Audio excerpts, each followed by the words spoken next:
Hola, bienvenidos a otro episodio de Cómics y Cola. Tarde que temprano en algún momento tendremos que llegar al maestro Will Eisner.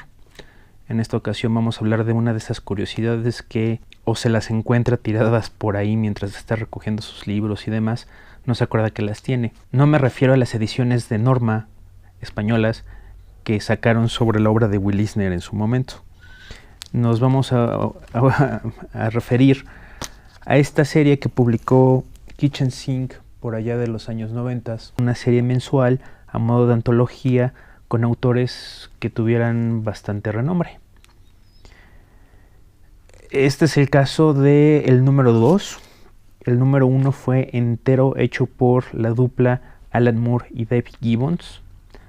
Lo debo de tener en algún sitio, pero nos contentaremos con reseñar el número 2. Es el que apareció entre las curiosidades, entre las cosas. De hecho, la bolsa se la acabo de poner.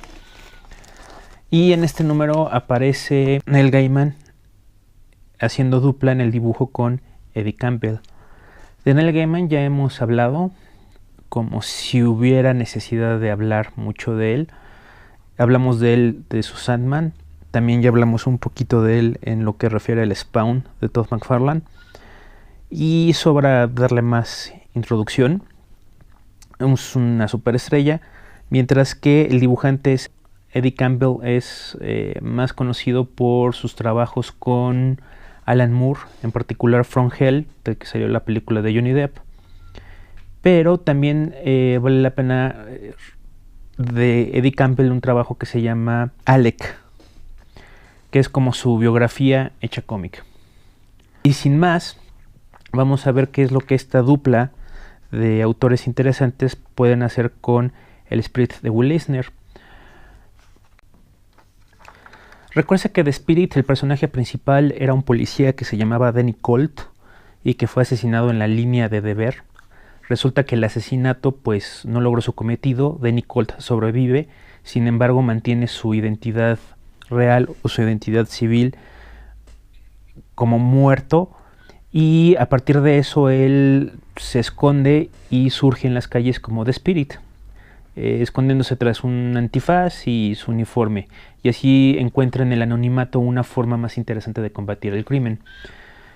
Es un concepto interesante en el sentido de que no es que Danny Colt sea el alter ego de The Spirit o viceversa, sino que Danny Colt se sacrificó para ser The Spirit. Tiene una galería de villanos notables que es el Doctor Octopus, si no recuerdo mal, una especie de Doctor Pulpo, sin confundirlo con el Hombre Araña, que a diferencia de lo que es en la película de Frank Miller, pues jamás se le ve el rostro. Y muy particular de Eisner, que introdujo toda una gama de personajes femeninos como femme fatales. Está el amor real de Spirit, que no recuerdo cómo se llama, que es la hija del comisionado Doyle, pero siempre se encuentra con femme fatales que van a buscar robar dos cosas: o joyas, dinero, cosas de valor, y el corazón de The Spirit, que siempre pues en esa oposición se encuentra atrapado entre el cariño de las femme fatales, pero pues que también están infringiendo la ley. Piénsese en el modelo de Gatúbela. ¿Qué es lo que va a hacer Neil Gaiman y qué es lo que va a hacer Eddie Campbell con esto? Vamos a ver. La historia tenemos que es una playa donde hay un escritor de Hollywood que parece que tiene problemas de inspiración, y entonces se retiró pues aquí a este lugar idílico para a ver si encontraba ideas de un guión que le pidieron. Resulta que todos nos vamos enterando en la narración. Resulta que le dieron un guión para que lo arregle como script doctor, y el guión es conceptual. Se trata de, y aquí hay un anidado, o sea, vemos la historia dentro de la historia. El guión que tiene que resolver este fulano trata sobre el señor Snap, el señor Crackle y el señor Pop. Los tres asaltaron un vagón blindado, se llevaron la lana, pero uno confía en el otro mientras el otro desconfía del otro, mientras el otro está enamorado del otro. O sea, es un triángulo de confianza y desconfianza, y todo esto se tiene que resolver al final matándose los tres. Y pues él, siendo muy como escritor, como darle pues algo de interés a este concepto básico, que si recuerda a Perros de Reserva, probablemente no sea coincidencia. Esto se publicó por los 90 y estaba muy de moda el concepto, el método conceptual de Tarantino, que realmente no lo es tanto.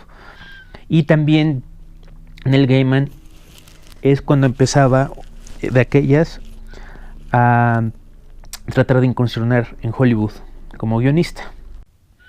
El guionista se encuentra que al lado de su habitación está esta mujer hermosa que le tira una miradita muy coqueta, pero él no se atreve a hablarle, y después él empieza a imaginar lo que debió de haber hecho, que no hizo, hablarle, y después se va a la cama y al día siguiente trata de resolver la historia, y entonces aquí hay un primer paralelo interesante. El guionista no sabe cómo resolver una historia conceptual, que él considera mal de conceptual, pero tampoco no sabe resolver circunstancias comunes de la vida ordinaria. Va a pasar un buen rato fantaseando con lo que pudo haber hecho o con las cosas que pudieran suceder para que él pudiera hablarle con confianza a la atractiva mujer que tiene al lado, y se anima a cruzar el balcón para espiarla y aparece The Spirit amarrado. Él se queda sacado de onda, duda en ayudar a The Spirit, él refunfuña, nótese que aquí The Spirit tiene ya un beso en la mejilla. Entonces el escritor pues puede pensar que es una especie de juego de roles, ¿no? Que es un asunto sexual entre la dama atractiva y este tipo. Finalmente lo desata y ya le dice, pues su nombre es Mink Stole y ella fue la que me amarró. Y entonces The Spirit comienza a hacer su trabajo de detective típico. Esto es como si fuera una historia clásica de Will Eisner. Estas viñetas como si fueran una historia clásica de Will Eisner. Y entonces el guionista nada más se la pasa preguntando, oye, ¿y dónde están las cámaras? Porque esto debe ser algún asunto como de cámara escondida, o tiene que ser para HBO, o algún asunto así, ¿no? The Spirit no lo pela, sencillamente sigue buscando lo que busca, que son unos diamantes. Y así va a suceder la serie de eventos. Aquí ya le dice, mi nombre es Myron Goldman, así se llama el guionista. Y después, muchas gracias Myron por tu ayuda, no lo olvidaré, se va. Entonces el guionista se queda como tonto frente a la situación, regresa a su balcón, otra vez no puede dormir. Trata de resolver su guión metiendo un romance entre dos de los protagónicos para que trate de avanzar su historia, pero no le resulta. Se va a caminar a la playa para tratar de aclarar su cabeza y vuelve a aparecer el Spirit persiguiendo a un fulano. El guionista, sin querer queriendo, choca con el fulano y The Spirit ya llega. Muy buen trabajo, Myron, gracias por detenerlo. Y ya se dedica a interrogar al tipo Regresamos a una historia de Will Eisner. Y el guionista, ¿esta es una película? Ya dime qué está sucediendo, por favor, ¿no? Y The Spirit se niega a hacerlo. Se pone a correr. Se va a correr hacia un puerto donde hay un avión que está... un avión anfibio que está despegando. Se lanza al avión. Se agarra de él. Hay balazos. The Spirit salta. El avión también va en picada. Y el guionista ve todo esto y solamente se puede preguntar, ¿él mismo hace sus propios dobles? Aparece de la nada el comisionario Doyle con su hija y un sheik a quien supuestamente le robaron las joyas. Aparecen así como que de la nada y devuelve las joyas. Y el guionista se queda así pensando, ¿y qué pasó aquí? ¿Dónde está la policía? ¿Dónde están los bomberos? Quien sea. Nadie se comporta así en la vida real. ¿De quién es esta historia? Y después se van y se acabó el humo.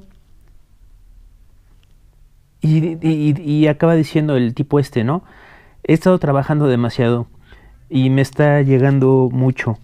Me está afectando mucho. Esta es la vida real después de todo. No hay romance, no hay historias y no hay héroes. Y entonces aquí Neil Gaiman y Campbell hacen varias cosas. Una es el anidado. El anidado es de que hay una historia que está colocada en teoría en nuestro mundo, el mundo real, que es el mismo del guionista. Y este guionista tiene se le presenta una metahistoria, que es la metahistoria clásica de los cómics de Will Eisner, y la trama que él tiene en su cabeza. Entonces son dos historias y las contrasta. Claro, la de Will Eisner pues es un poco más ridícula que la de él, que es completamente conceptual y que no puede resolverla. Es más conceptual con el viso de que supuestamente está anclado en la realidad, ¿no? Las influencias son notables. Este anidado es como si fuera de, ya lo había dicho, Perros de Reserva, de Tarantino. Me parece que el Gaiman está haciendo ese comentario. El escritor que está en un cuarto el guionista que está en un cuarto de hotel solo tratando de hacer una historia, eso viene de una película de los hermanos Coen que se llama Barton Fink. Y pues este asunto de que los escritores no pueden resolver historias, los guionistas no pueden resolver historias porque no entienden de romance, de historias, de héroes en la vida real, pues se ha tratado en muchísimos medios y en muchísimas películas. Y en el que más viene a la cabeza, que ya hablaremos de él, es uno de Milo Manara, Las aventuras de Giuseppe Bergman. Y ese es como que el asunto, ¿no? Que los escritores, cuando tienes problemas para escribir una historia, pues es porque no dejas que, uno, cosas fantásticas te pasen sin que tengas que dudarlas, o dos, estás demasiado metido en una supuesta realidad que te tiene atrapado para generar algo que sea apasionante, como lo debería de ser una historia indiferente del género. Entonces es un contraste muy interesante, los hermanos Coen, Tarantino contra Will Eisner, por cortesía de Neil Gaiman y por cortesía de Eddie Campbell. Y ahorita, después de este repaso, pues me parece que está demasiado bien escrita, muy bien escrita. Es un homenaje muy lindo y sincero a Eisner, a Spirit, a lo que significa para ambos autores, también lo que significa hacer este tipo de historias. Y está mejor de lo que lo recordaba. Después hay otras historias que no recuerdo muy bien. Esto se maneja siempre a modo de antología, son varios autores los que los utilizan. ¿Ok? Abril de 1998, no sé cuántos números duró. Yo recuerdo haber comprado hasta el número 5 o 6, en algún sitio deben de estar. Y pues es un bonito homenaje y una interesante introducción a los mitos de Spirit. Después también hay editoriales que explican un poco la mitología de Spirit. Aquí está muy bien explicado las niñas buenas de Spirit contra las chicas malas, ¿no? Y las clasifican las niñas buenas, las que repiten como criminales, One Night Stands, como que es así demasiado cínico tal vez. Siguiente número, repitió Alan Moore con otra historia. Honestamente no recuerdo el de qué va el número que hizo con Dave Gibbons. Lo habremos de rescatar para otra ocasión. Uy, y aquí atrás un anuncio de el clásico con el que empezó Neil Gaiman su carrera y Dave McKean, todo dibujado por Dave McKean, el Violent Cases, que también ameritaría su comentario. Lo bueno es que tenemos todo el tiempo del mundo para comentarlo, todos los cómics que se nos peguen la gana. Ya en otro momento hablaremos de Will Eisner. Se le considera como que el artista de mayor influencia en el cómic norteamericano, pero me parece que las etiquetas de genio y de que todo su legado y demás me parecen un poco exageradas.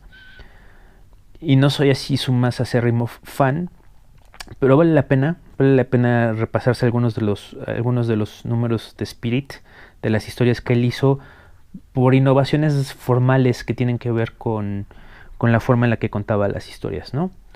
Y recursos que parecían muy literarios. Esto, pues si lo compré en su época, nótese, es español, pero lo compré en México porque tiene precio de DIMSA y costó 9 pesos. Eso es todo. ¿Alguien conoce estas versiones alternativas o estos homenajes a The Spirit? Si alguien cree que The Spirit y Will Eisner son la cosa más importante que pasó en la historia del cómic, pues yo no estoy de acuerdo. Si ustedes piensan eso, sean libres de comentarlo aquí abajo. Y pues sin más, nos vemos en otra ocasión. Gracias por ver y escuchar.